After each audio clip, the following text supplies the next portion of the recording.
the Gosh, we've got about housekeeping. 40 people.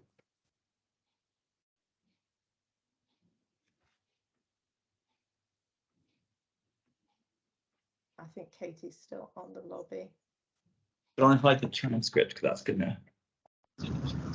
Or would that be helpful for you, Anne, to see the transcript? I think she can probably have it up on her screen. Without caption done. You want them back on? I've got no, that's all right. I've got the caption done. Oh, fab. I think we can have them separately. Okay, shall I start doing some housekeeping? We're still getting loads of people coming in, but hopefully we can yeah, keep plow on now. I think we're at a good point. So welcome everyone. Thank you so much for joining today's session. I am going to do a little bit of housekeeping before we get started, and then introductions, so on.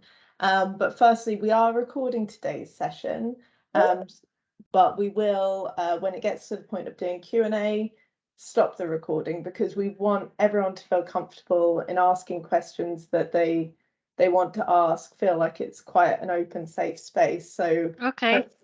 hopefully people will feel more comfortable if that part's not recorded. I'll ask that only the speakers have their cameras on. So if everyone can make sure that their cameras are off. If when it comes to the Q&A, you want to put your camera on, absolutely, that's great. Equally, if you'd rather put your question in the chat, we will monitor that and pick that up. Also, same thing goes with mute. Oh, for some reason I'm getting flashing of, oh, it's calmed down, of the room for a second. The camera went a bit nuts, but here we go. Yeah, if you can keep yourselves on mute again, unless you're asking a question, and there will be lots of time for questions. So I think that's really everything as far as housekeeping goes, but I'm sure others will shout if I've missed anything. And now we can just kind of plow on. So again, welcome everyone. My name's Georgie Bullen. I'm one of the co-chairs of ParliAble. And we're thrilled today to be kicking off our celebrations of Disability History Month, which start today and run until the 16th of December. We have successfully managed to make this a hybrid call, and actually our speakers are in the room that you'll see in front of us. We have tested the equipment, so hopefully all will go to plan, but do bear with us if there are any slight issues. Just a bit of background on ParliAble. For those that don't know, ParliAble is one of Parliament's workplace equality networks, and it exists to raise awareness of disability, support disabled colleagues, and be a bit of a critical friend, I guess, to Parliament. We're going to dive straight in to hear from our three speakers, and then we will come to a Q&A session. But the most important thing is about hearing about our colleagues' experiences with disability. And so without further ado, I'm going to pass over to Joe, who's in the room, and allow him to introduce himself and tell us a bit about his story. Okay, hello. I hope everyone can hear me. It's really weird speaking to a microphone. I haven't done this for a while. So I think I'll just start by giving you a bit of background to me and the conditions I have. So as I said, I'm Joe. I'm from Nottingham originally, and I am an Annunciator. That's good. I'll give you my job title. So we are kind of the little green screens you see most people think it's automatic, but there is people who sit there and input all day, and we watch everything, which sounds really weird, but it's our job. So I have autism, I have dyslexia, dyspraxia, dysgraphia. My mum kind of puts it in a way, she says, oh, you have every dis in the book. But I quite like that personally. I quite enjoy it. And so I kind of autism, I guess, is one of those hidden disabilities. People don't tend to look at me and think, oh, you're disabled. But actually, I kind of view that as kind of a badge of honour. I'm quite autistic pride. I think there's a big place for autistic people in the world. But yes, so I was diagnosed very young. I think I was around 3 or 4, and my mum's a teacher, and she kind of quite early on spotted that I was just a little bit slower. She said I was still kind of very on the ball, but just little things used to give her that actually I was a really deep thinker, or she said I used to just sit and like kind of stare at books all the time, like from a very young age, and she could tell that something just wasn't quite normal. So I was diagnosed quite early, but because of my dyslexia, I didn't actually end up learning to read or write until I was about 11, and I was actually kind of told I'd never get a GCSE or get a degree, and I have got all of those, so that's kind of a big thing. But kind of things weren't necessarily, I remember growing up, there was a lot of times where I was told, well, you won't do that, or there's no point Joe trying that because it's just not going to work, or he's just not going to be able to do it. But I have, because of my autism, often there are kind of things that come along. I think we've already been speaking a bit about this before, the panel of that with autism you tend to get, there's a lot of other things, anxiety, depression. There's kind of, I think also when you're high functioning, because often I don't know how much people know about autism, but there's often high functioning, so where people kind of will function at a normal level. I quite like the analogy of there's the range of, autism is that there are people who might need to be living supported living or have, some of their care needs met, right down to people who you could get, I have friends who get a jar of marbles, pour it upside down, they'd be able to count them all as they fall. So it's a real wide-ranging spectrum, and I kind of fall on what they call the high functioning, so I'm able to go live independently, have kind of normal life, a job, but there are still parts of the condition that affect me day to day. Yeah, I think. But so I joined Parliament about 6 months ago, and I'd say it probably was a bit more rocky of a start than I thought, partly because we've had some big momentous changes that made joining a new team, especially where it's all about watching the procedure and learning members' names, and then we've obviously been cycling through different positions daily, so that's taken a bit to get used to. Made it, I guess, when you're someone with autism, I kind of view myself as a rule-based person. I like rules. I like to know what's going on. I like to kind of reliably or to say who's going to be standing up. I do take things quite literally as well. So I think if someone tells me that speaker's going to be at 12:30, it's quite a rejig for me when it changes. So that's been a learning curve of being in Parliament, and I knew that. But I think I probably have struggled more than I thought, because I think Parliament as a place is great, and I've met some really wonderful people, but it is very set in the past as well, as we all know.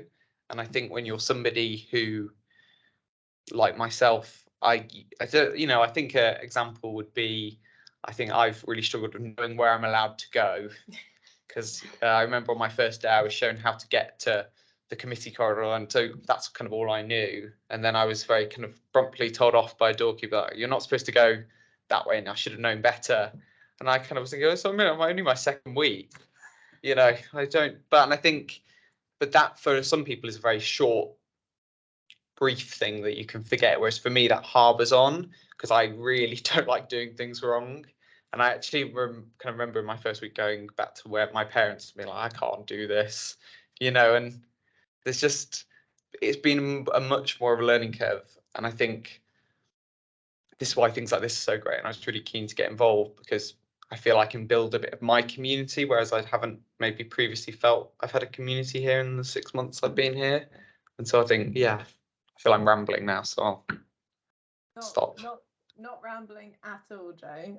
No, thank you for sharing that. And I think that it's really important to kind of highlight that moment of small things, like someone saying you should know better, you're in the wrong place, you're going around the wrong way. The difference that it can, how that can be taken by different people depending on different things, like potentially having autism. So no, that's painted a really great picture, and that wasn't rambling, that was perfect. It's definitely like the consequences of it, I think, are we often because a small interaction with someone else can be a very big one for someone else. It's like, no, completely, and that makes so much sense. Thank you for sharing. I'm sure people will have lots of questions, especially with you being new to Parliament. it's all very fresh, I'm sure, for you as to how those 6 months have gone and so on. And that brings me now on to Alice for you to share your experiences. Yeah, hi, I'm Alice, and I'm a fellow at the Parliamentary Office of Science and Technology. So it's only a temporary thing while I'm doing my PhD in climate science. So I've not been here that long, but I was keen to get involved in the events of this month. I was quite recently. I'm autistic as well, but unlike Joe, I was diagnosed actually really recently, which I think is particularly common in women and girls who tend to fly under the radar essentially until adulthood, especially if, say, they're getting good grades at school. No one really picks up on anything. So I was misdiagnosed with various mental health conditions for years, and it was only quite recently that people started to think, oh, hang on, there might be something underlying here. And so, as well as the autism diagnosis, I'm also waiting on a diagnosis of ADHD. But yeah, so as is common with people with neurodiversity, yeah, I've struggled a lot with mental health problems, anxiety, panic attacks, depression, etc. Compulsions, and that can be difficult. And I'm now learning how that's really linked to my autism, my autistic traits.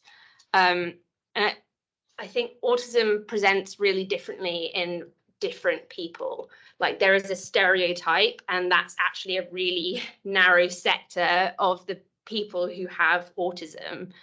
Like there's the Sheldon Cooper kind of robotic little boy who likes trains but can't talk to people, kind of that there's an image that people have, and particularly young girls, it's not necessarily picked up. And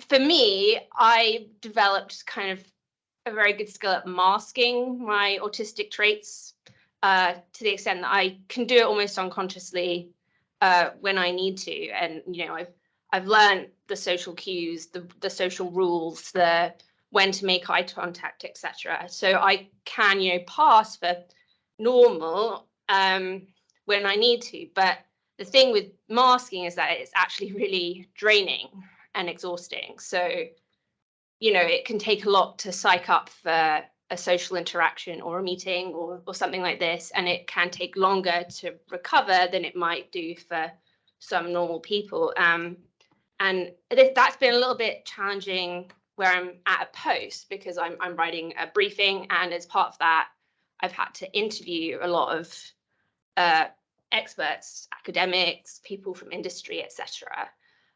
So that's a lot of new interactions with people I don't know. Luckily, I've been able to do most of the interviews on Teams, so I've been able to use transcription software, which kind of makes it a little bit easier, because otherwise trying to talk to someone and make sure I'm listening and digesting and writing notes, but also picking up on the right social cues and asking the right things in response, etc. It's quite a lot, and I definitely would miss a lot of the key points, and particularly where the interviews have been with particularly industry people, where perhaps they're a little bit cagier about things that you need to ask them, trying to navigate those kind of conversations where obviously they have things that they're not supposed to say or don't want to say, and I've maybe asked the wrong thing and they've kind of snapped a bit. It's been a bit of a weird kind of thing to get used to. So that's been something to kind of deal with. Also, I mean, another big aspect, I think, of neurodiversity is the sensitivity to stimuli, in that, well, Parliament is a very overwhelming place, really. London is, like, I've not worked in London before, so even just commuting in has been quite a shock to the system.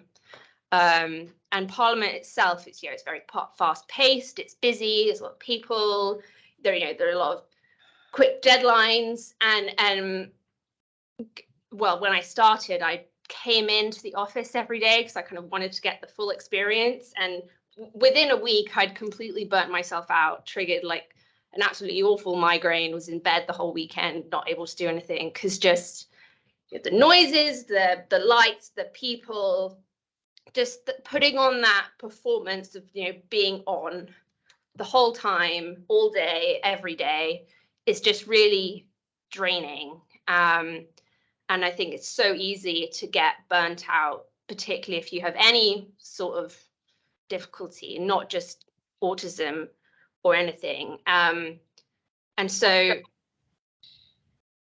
sorry. So yeah, I do wish there was perhaps more understanding and kind of a kinder attitude in workplaces like this. I mean, there's a better understanding that taking a break and having to step away isn't a weakness, and it doesn't mean you can't do your job. 100%. And yeah, not seeing it as, oh, well, they're not trying as hard as so-and-so who's coming in all the time. And it doesn't mean you're failing because you need to take some time away. And I mean, I struggle to say no to things, or so when like my supervisor has been like, oh, can you get me this by then? I'll just say yes, even though I actually can't realistically. So learning to set better boundaries of actually think I need a little bit more time to work on that, then to turn that around, understanding that that's kind of okay. And I think like there will also be a lot of people with not just neurodiversity but mental health conditions, etc., working in Parliament who don't declare it, or maybe aren't even aware of everything about themselves. And so that kind of, I think that kind of understanding needs to extend to everyone, not just, oh, you have a lanyard on, okay, so we're going to treat you nicer, but just to everyone, because I think, yeah, a lot of it goes unsaid. But yeah, that's mostly what I wanted to say. I was frantically nodding along there, Alice, because I don't have autism, I'm visually impaired, but some of the things you're saying about masking and like feeling that need to mask your condition, or I sometimes describe it as having a bit of a disabled chip on your shoulder, as far as that wanting to almost do better than your able-bodied colleagues, putting yourself under pressure not to take breaks because the rates of employment around disabled people are so much lower. So you feel that kind of pressure all the time to show I can do this. And I expect the majority of the time that's us in our heads rather than our colleagues thinking we're not able to, but relate to so much of what you've said. So thank you for sharing all of that, being so honest. And finally, now that brings us on to our last speaker, Aaron. Hi there. So my name is Aaron. I am the other co-chair of ParliAble. Unfortunately, we had two people drop out, so I've been kind of flown in at the last minute. So I apologise if I ramble, but I tend to ramble anyway, so there'll be nothing different there. Also, just to say, an amazing job and thank you to Alice and Joe, because I think to be so open and honest, that's how we change things. So everything you were saying, Alice, in particular about changing attitudes and people being kinder to each other, this is how we do that. So I applaud you both so much for speaking today. So thank you. And like Georgie, I couldn't stop nodding my head and wanting to just say yes, I agree.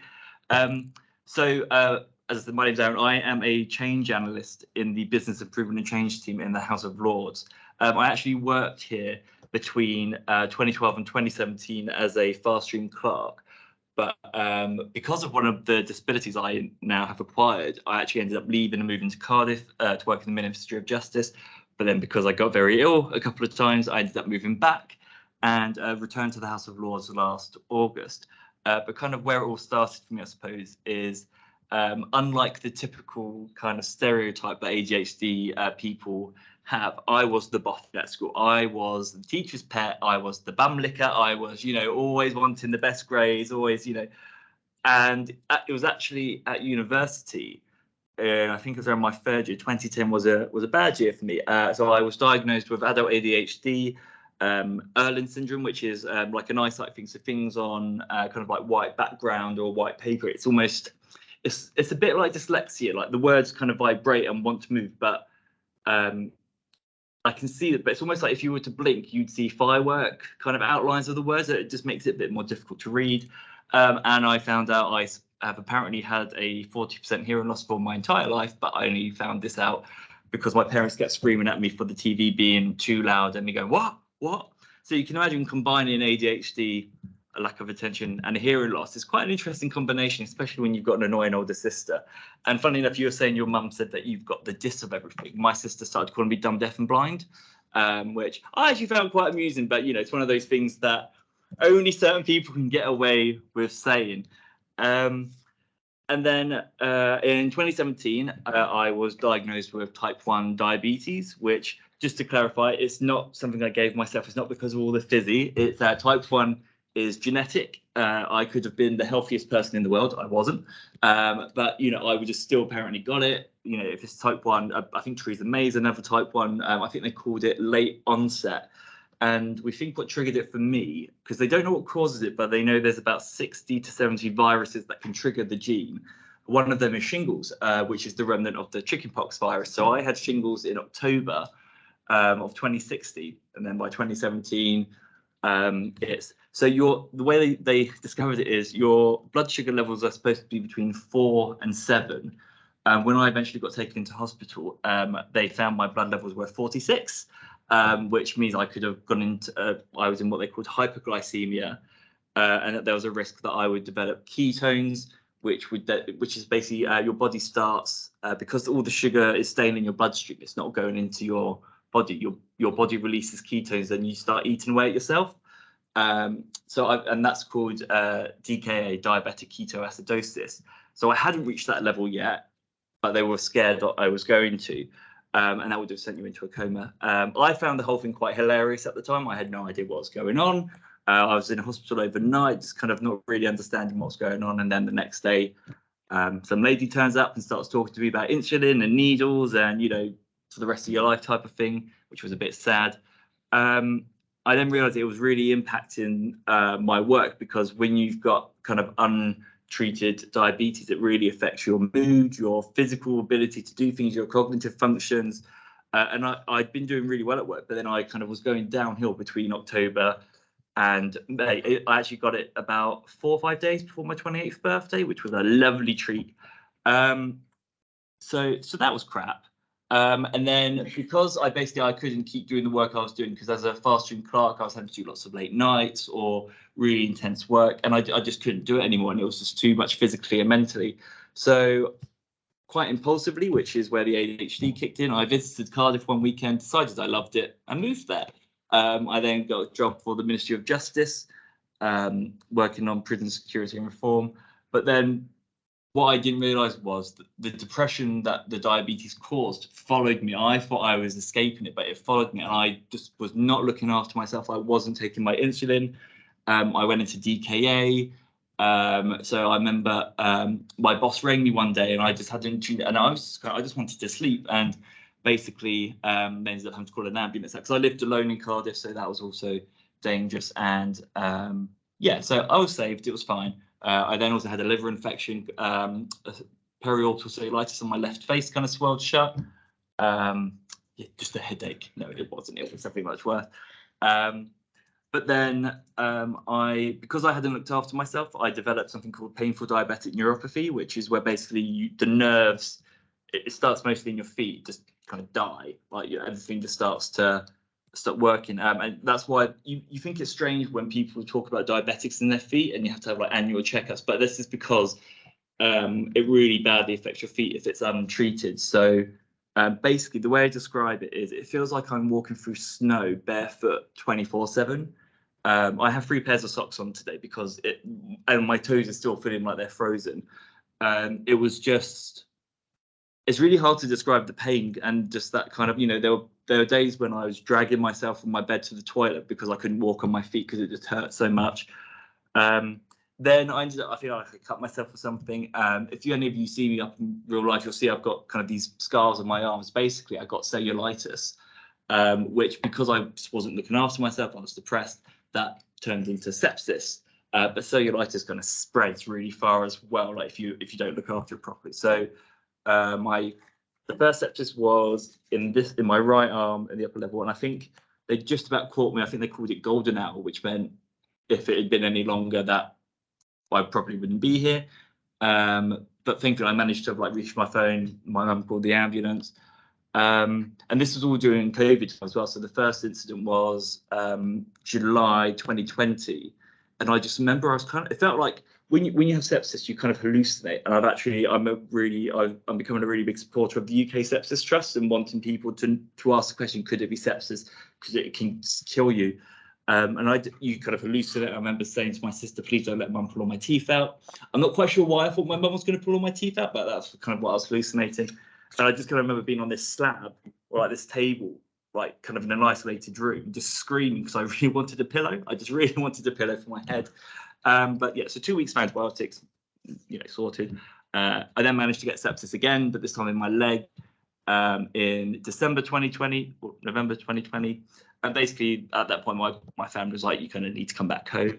So I was pensioned off from the MOJ, came back home and kind of in a way still recovering. So I now have what they call post-sepsis syndrome, which a lot of people don't know about, which is, even years after the event, and it's coming up to 2 years since my second case of sepsis, it really just affects you in so many ways.